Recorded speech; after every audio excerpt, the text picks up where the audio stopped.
I wanted to talk about a famous passage from the Bible, Matthew 10:34 through 35. Do not think that I have come to bring peace to the world. No, I did not come to bring peace, but a sword. I came to set sons against their fathers, daughters against their mothers, daughters-in-law against their mothers-in-law. And he gets into the extended family there even. Now, personally, I don't believe Jesus was a real person because there was no mention of him anywhere until 60 AD, almost 30 years after his supposed death. You can watch the documentary The God Who Wasn't There for more information on that.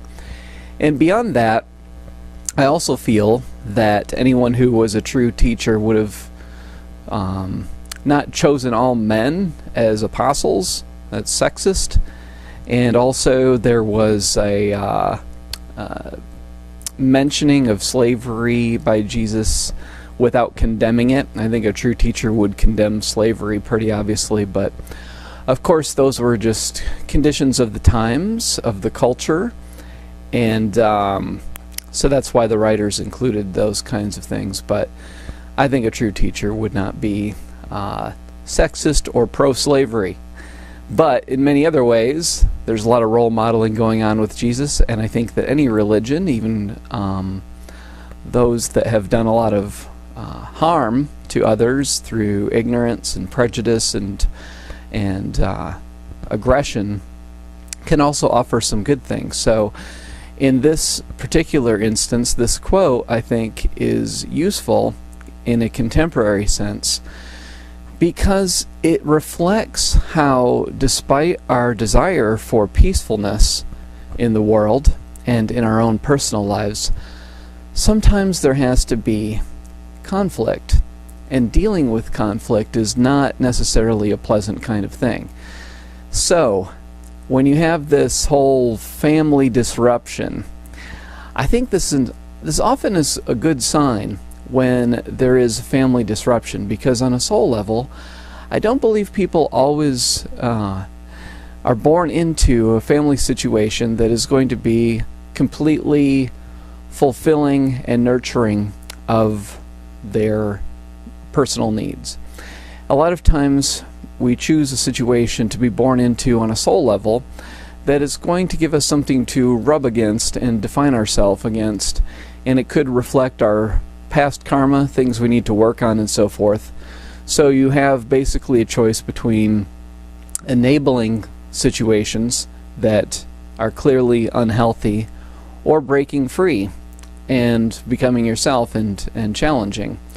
And I know from personal experience that people don't want to be challenged, and they don't want to always deal with unfinished business in the emotional realm, and they don't want to have integrity and live truthfully, or other kinds of things that get in the way of being a truly spiritual person on a path of integrity. So I could either play along or break free and challenge. And this quote from Matthew 10:34 through 35 is indicative of what happens when you feel that your life purpose is to bring truth, because truth doesn't always result in peace. Ultimately, to be of a peaceful mind, I believe you have to live your truth and be honest.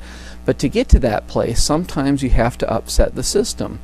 A lot of people that are just performing a role and playing along, trying to smooth things over and avoid conflict and make sure everybody gets along on the holidays, are just living out this kind of fear-based it's a resistance to bring any kind of conflict into a situation, and so living in fear of conflict ultimately results in an unhappy, unpeaceful kind of existence, because you feel tense. You want to be honest. You want to deal with things directly, but if you feel that your parents or step-parents or anyone else in the extended family or whatever is going to have power over you and make your life more unpleasant and difficult if you disrupt the situation, then you're going to suppress yourself. And this kind of dynamic goes beyond the family. It goes into all of one's relationships. Of course, at most work settings, unless you have a very healthy and enlightened work situation, there's a lot of self-suppression that goes on in terms of being known or saying what's really on your mind.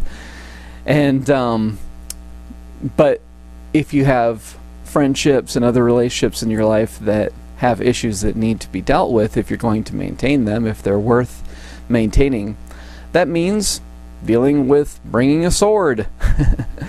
And the sword, I think, metaphorically in this passage is not about hurting another person, obviously, slicing them down, but slicing through the bullshit and being courageous enough, basically, to kind of charge ahead, forge into honest communication and express yourself, even if it's going to upset other people.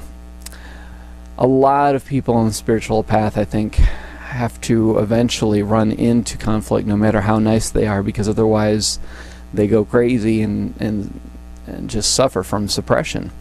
So, one by one, situation by situation, I think it's best to start expressing yourself and deal with old relational wounds and conversations that need to be had if connection's going to move forward.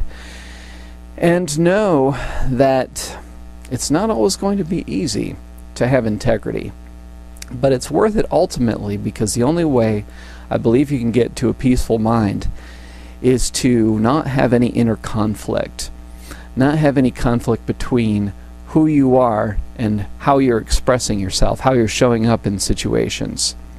So that's my thought from this Bible passage. Thanks for listening. Please subscribe to UnificationDotCom. Thanks.